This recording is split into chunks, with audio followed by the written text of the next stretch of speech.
aktivitas uzlah ini mulai dilakukan oleh Rasulullah SAW sejak beliau berusia 37 tahun.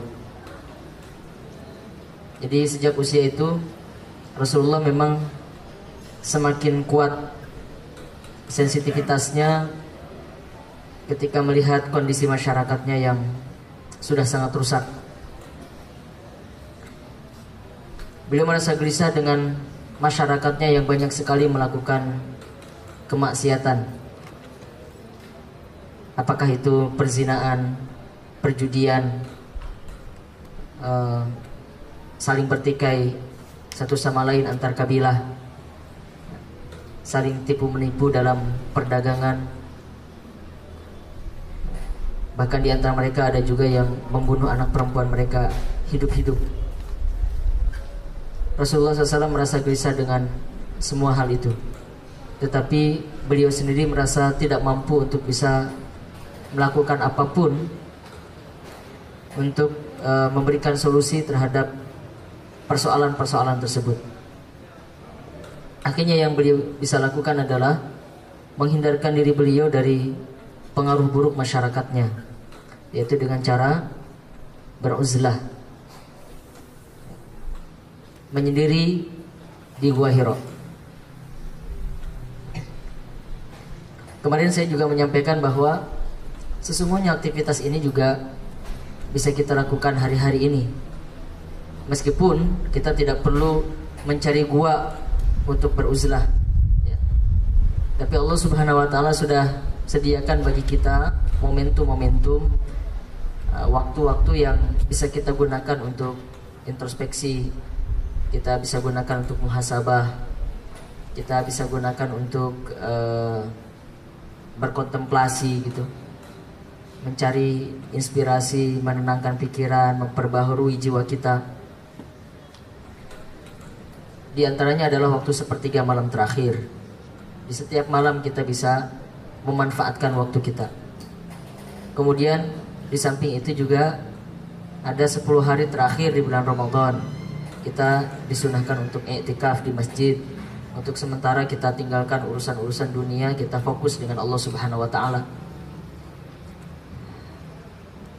Nah, semua itu sebetulnya adalah di dalam rangka untuk mempertajam intuisi kita, mempertajam jiwa kita, mempertajam perasaan kita, mempertajam akal kita.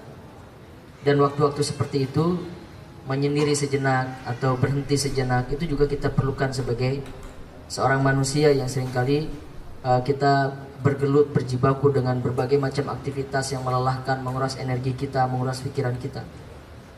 Ada saatnya kita untuk berhenti sejenak, ya. Nah, Rasulullah SAW bertahanus uzlah di Gua Hira selama kurang lebih 3 tahun, dari usia 37 sampai usia 40 tahun.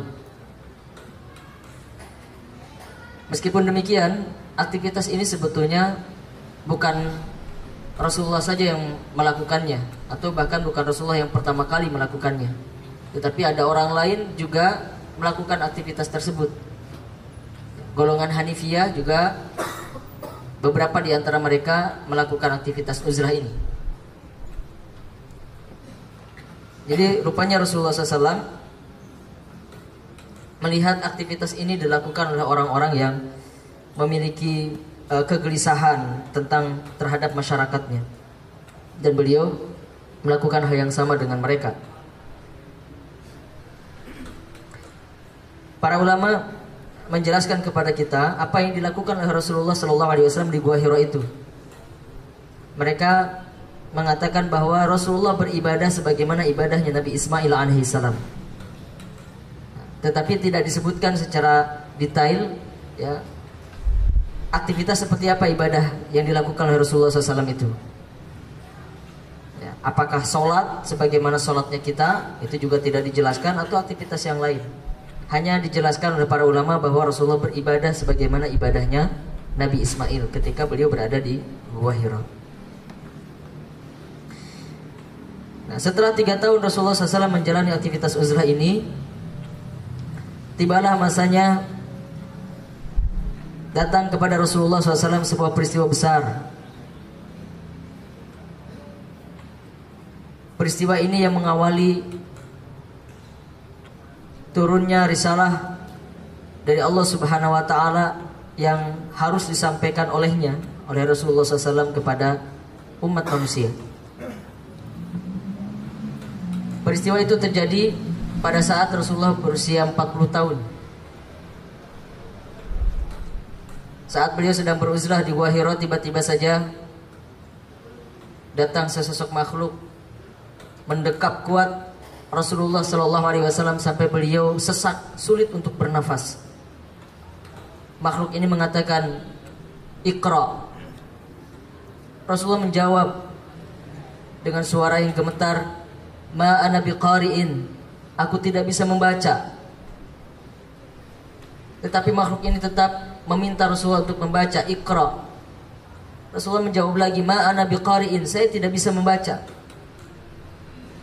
Makhluk ini kembali mengulangi, "Iqra." Bacalah. "Ma ana biqari'in." Kata Rasulullah, saya tidak bisa membaca. Lalu makhluk ini melanjutkan perkataannya, "Iqra bismi rabbikal ladzi khalaq. Khalaqal insana min 'alaq. Iqra wa rabbukal akram alladzi 'allama bil qalam.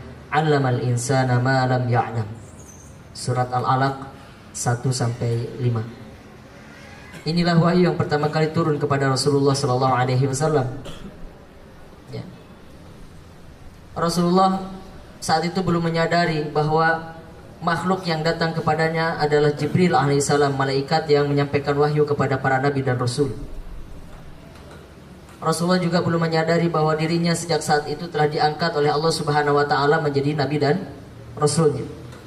Yang ada pada pikiran Rasulullah saat itu adalah kekhawatiran, rasa takut, karena didatangi oleh sesosok makhluk yang tidak dikenal dan dia bukanlah manusia.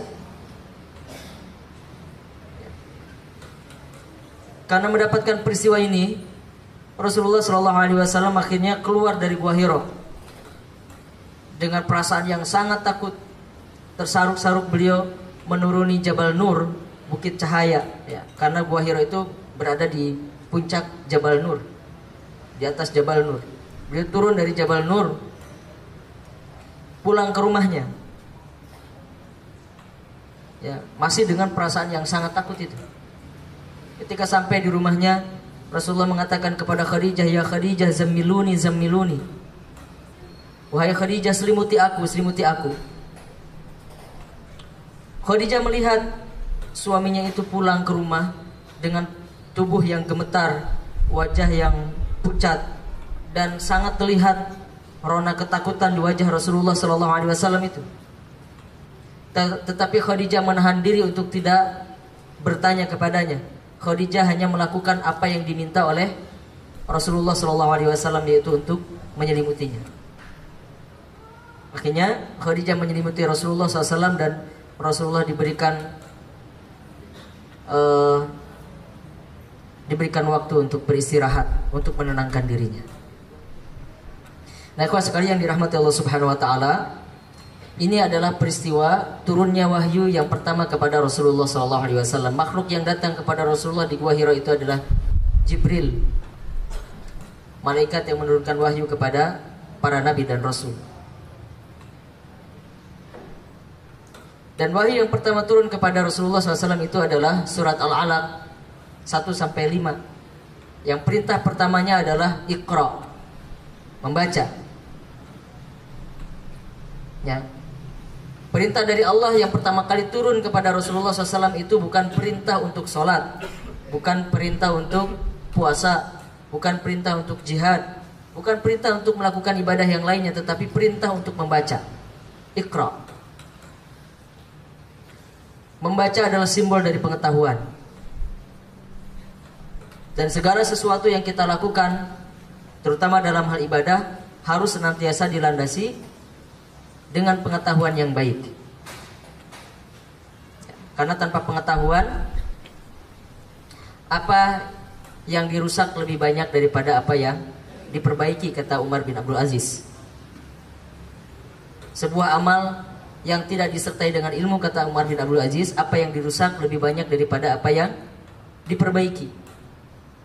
niatnya beribadah, niatnya beramal, niatnya berbuat baik, tetapi tidak tahu ilmunya, ya, bisa jadi banyak kesalahan yang diperbuat dibandingkan dengan kemaslahatan yang diberikan.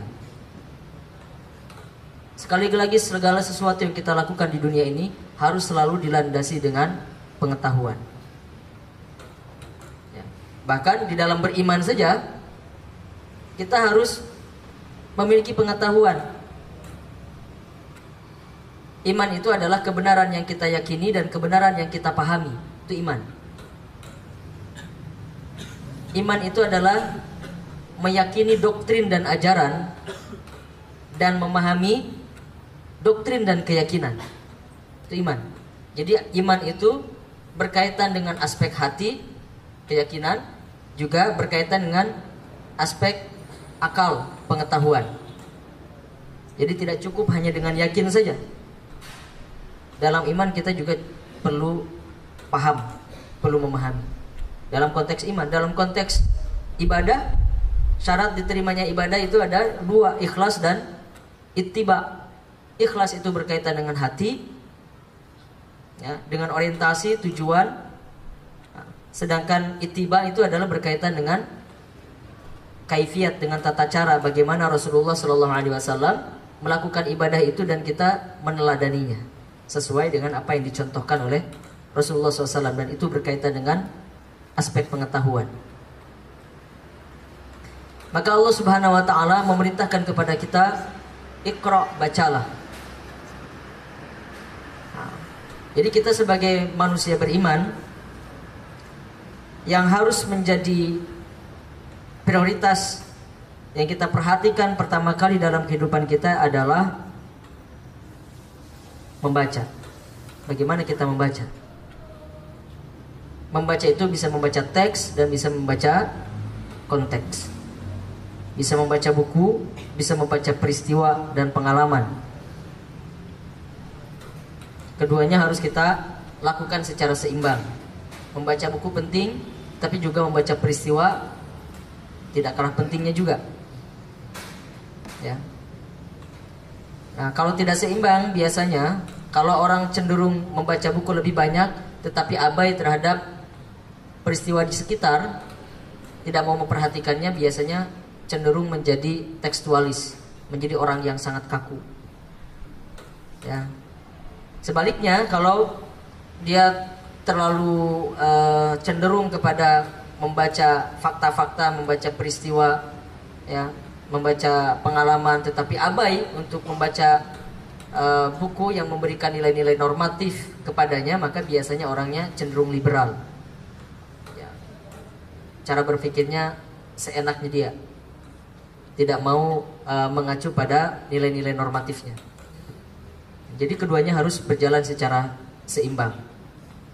Kita harus membaca. Ya. Nah, inilah yang diinginkan oleh Allah Subhanahu wa taala. Karena pada akhirnya nanti membaca itu mempengaruhi cara kita berpikir. Dan cara kita berpikir mempengaruhi cara kita bertindak, berperilaku. Jadi perilaku kita ini ditentukan atau dipengaruhi oleh cara berpikir kita, tapi cara berpikir kita dipengaruhi oleh cara membaca kita. Baik, bisa dipahami?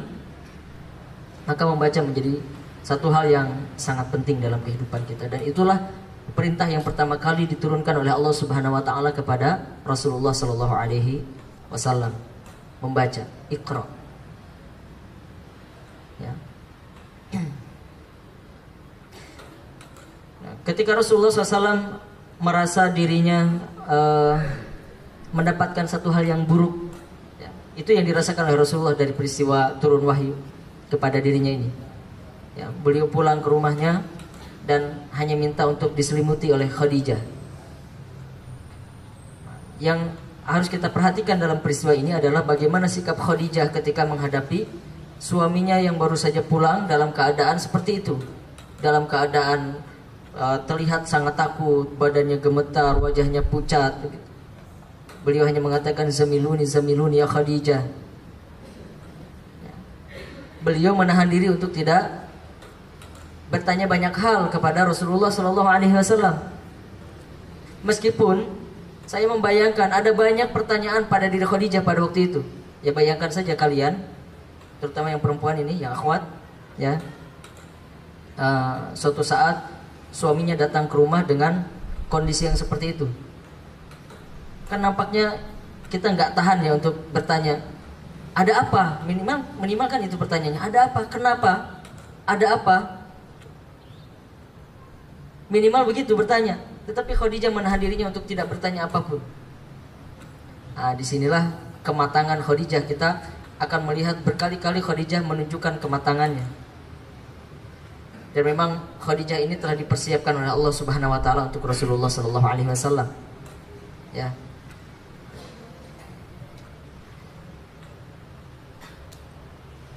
Khadijah nampaknya mengerti bahwa seringkali laki-laki itu ketika menghadapi persoalan dia membutuhkan waktu untuk bisa menyelesaikan persoalannya sendiri. Laki-laki itu dia akan mencari waktu sendiri untuk bercerita. Cenderungnya laki-laki kalau punya persoalan, dia akan menyendiri, merenung, memikirkan apa solusinya. Ya kadang-kadang kalau sekarang masuk ke dalam ruangan atau masuk ke dalam kamar, dia tutup pintunya, dia merenung sendiri gitu. Membutuhkan waktu, jauh dari anak-anak, jauh dari istrinya, dia butuh fokus untuk berpikir apa solusinya. Pada umumnya begitu. Pada umumnya begitu. Mereka cenderung tidak mau bicara kalau ada masalah. Cara laki-laki.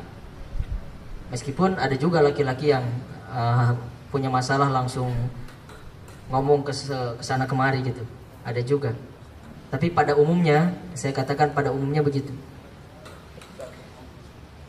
Perempuan sebaliknya. Biasanya kalau dia mendapatkan persoalan, yang pertama kali dia cari adalah teman untuk bisa bercerita, teman curhat. Ya, bagaimana saya akan menyampaikan tentang masalah saya gitu. Nah, Khadijah saya kira tidak belajar tentang psikologi seperti itu ya, tetapi beliau belajar dari pengalaman hidup. Jadi beliau memberikan waktu kepada Rasulullah SAW untuk menenangkan dirinya sendiri. Tidak dihujani dengan banyak pertanyaan atau tidak diberikan nasihat-nasihat ya oleh Khadijah, tapi Khadijah hanya melakukan apa yang diminta oleh Rasulullah. Dan benar, setelah Rasulullah SAW itu sudah cukup untuk beristirahat, beliau bangun, beliau bercerita tanpa diminta oleh Khadijah. Beliau langsung bercerita kepada Khadijah bahwa baru saja beliau mendapatkan satu peristiwa yang membuatnya khawatir. Ya, kalau beliau ini mendapatkan sesuatu yang buruk. Beliau ceritakan, tadi saya didatangi oleh sesosok makhluk yang mendekapku sangat erat sampai aku sulit untuk bernafas, sesak, dan dia memintaku untuk membaca. Aku katakan kepadanya aku tidak bisa membaca, tetapi dia terus memaksa agar aku membaca. Aku katakan aku tidak bisa membaca, dan aku sungguh khawatir ya, aku mendapatkan sesuatu yang buruk, kata Rasulullah SAW itu. Tapi kita lihat sekali lagi ketenangan Khadijah. Khadijah sudah mendengar peristiwa yang dialami oleh suaminya, dan suaminya mengatakan, aku khawatir mendapatkan sesuatu yang buruk. Ini kalau sekarang ada seorang laki-laki, suami bercerita kepada istrinya begitu, Bu, tadi saya didatangi sesosok makhluk, gak kelihatan makhluknya, terus saya didekap sangat erat gitu. Dia cerita begitu, suaminya cerita begitu. Lalu suaminya mengatakan, saya khawatir mendapatkan satu hal yang buruk. Kira-kira reaksi istrinya akan seperti apa? Jangan-jangan istrinya akan lebih panik daripada suaminya gitu. Iya katanya. Apa benar Pak? Ya Allah Pak, makhluk apa itu Pak? Nah, gitu kan. malah jadi lebih panik daripada yang mengalaminya itu. Perempuan kan biasanya begitu ya reaksinya tuh. Dan ketika dikatakan saya khawatir mendapatkan satu hal yang buruk, jadi Rasulullah itu menganggap yang datang itu jin. Ya, mungkin wanita-wanita sekarang kan mengatakan, wah Pak, mungkin iya Pak, itu kesurupan mungkin Bapak ini, tadi jin mungkin datang. Ya, tapi kita lihat Khadijah ketika mendengar cerita suaminya ini, beliau dengarkan dengan tenang. Setelah selesai, Rasulullah menceritakan dan Rasulullah menutup dengan kata-kata, saya khawatir saya mendapatkan satu hal yang buruk. Rasulullah mengatakan, wallahi kalla, demi Allah tidak demikian. Demi Allah tidak demikian. Allah tidak akan pernah menyia-nyiakanmu, karena engkau adalah orang yang suka menyambung tali silaturahim. Engkau adalah orang yang selalu berbuat baik kepada orang lain. Engkau adalah orang yang selalu menanggung kesulitan orang lain, memudahkan kesulitan-kesulitan orang lain. Engkau juga adalah orang yang selalu menyambut tamu dengan baik. Maka demi Allah, Allah tidak akan menyia-nyiakanmu.